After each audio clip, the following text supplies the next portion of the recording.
मित्रों नमस्कार। आप देख रहे हैं धर्मदर्श पत्रिका का यूट्यूब चैनल दस्तक मीडिया। मैं विनोद शुक्ल आपको सुना रहा हूँ बाबा नीम करोड़ की अद्भुत गाथाएं।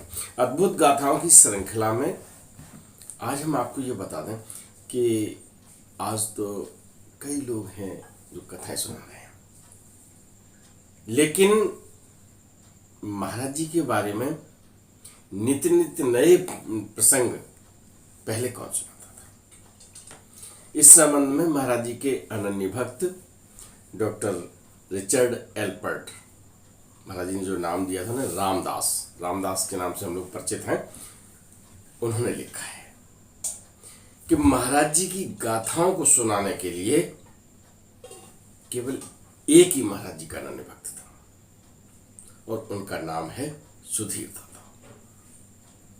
सुधीर महाराज जी जब चले गए हैं तब चर्चा ज्यादा हुई, अपने अपने अनुभव सुनाए लोगों ने, अपने अपने संस्मरण दिए लोगों ने।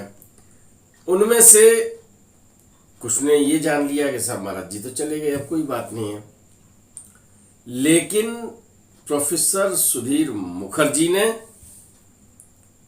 उस समर्पण से काम किया जिसमें आप कह सकते हैं कि एक ही रंग, एक ही काम, एक ही बात, और वो बाबा की बात। वहां आने जाने वाले जितने भी भक्त हैं जिनके मैंने संस्मरण पढ़े हैं या फोन पे बात हुई है, उन सब ने ये बताया कि प्रोफेसर सुधीर मुखर्जी, आप जाए वहां महाराज जी के दर्शन करें, उनके कक्ष में बैठें और प्रोफेसर साहब से अगर बात करनी है तो महाराज जी के किसी प्रसंग पे ही बात होगी। उन्हें और कोई बात नहीं सुनाती थी और रोज नित्य नए प्रसंग जो सुनाते थे। उनके महाराज जी के जो भक्त थे, उमा दत्त शुक्ला, जीवन बाबा, सिद्धि माँ के जो प्रसंग हैं वो रघु दादा से हमने सुनवाए हैं। तो इन सबसे जो महाराज जी के अनन्य भक्तों में श्रेणित किए जाते हैं, उन सबसे संपर्क था। और वो भाव उन्होंने जब संत कृपामृत लिखी, पारस स्पर्श लिखा, इंग्लिश में भी किताबें लिखी हैं, उन सब में दिया है। आप महाराज जी के दर्शन करने आए हैं तो आपको वहां पर कोई नया नया प्रसंग मिलेगा। डॉक्टर एल्पर्ट लिखते हैं कि दादा का जो समर्पण था वो तन मन धन तीनों से था। क्या आप कल्पना कर सकते हैं कि कोई व्यक्ति 4-5 घंटे केवल अपने इष्ट के समर्पण के लिए पुष्प सज्जा करता रहेगा? ये फूल यहाँ रखना है, ये फूल यहाँ रखना है, इसकी कतरन इधर रखनी है, ये हरा इधर लगाना है, लाल इधर लगाना है। संभव है? विश्व में कोई दूसरा उदाहरण नहीं है। डॉक्टर एल्पर्ट लिखते हैं कि उन्होंने अपने अस्तित्व को महाराज जी में विलीन कर दिया था।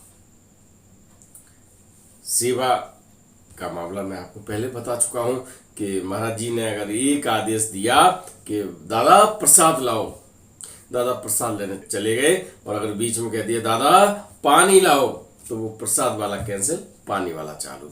अगर वो घड़े की तरफ गए हैं और गिलास हाथ में है और उन्होंने कहा दादा उनको बुलाओ, तो गिलास वहीं उनको बुलाने चले गए। ऐसा समर्पण किसी दूसरे भक्त में नहीं रहा है।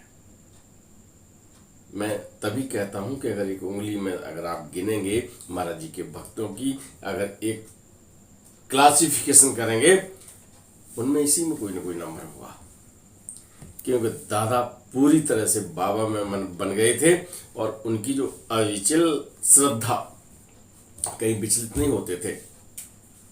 और जब वो नए प्रसंग सुनाते थे तो रामदास जी लिखते हैं कि अब वो अपनी अबोधता का परिचय मिलता था कि हमें कुछ पता नहीं है, और ये तो मालूम होता है कि साहब हम उतने बड़े भक्त नहीं हैं, हमको पता नहीं, लेकिन भक्ति का जागरण भी होता था। आप समझ लीजिए कि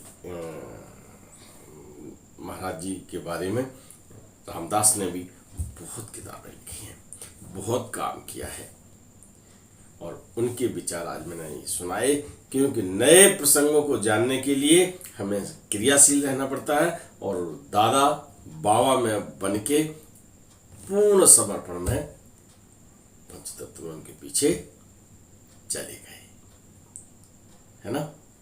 लेकिन बाबा और दादा दोनों ऐसे पर्यायवाची शब्द हो गए कि बाबा दादा के बिना और दादा बाबा के बिना नहीं रह पाए। तो नए प्रसंगों को सुधी दादा सुनाते थे। ये मैं इसलिए बता रहा हूँ कि उन्होंने जो समर्पण किया वो कदापि कोई दूसरा उदाहरण नहीं मिलता है। ठीक है, आज चल पड़ते हैं। बहुत बड़ी बात बताई है और मुझे ये रामदास जी का लिखा हुआ मिल गया है।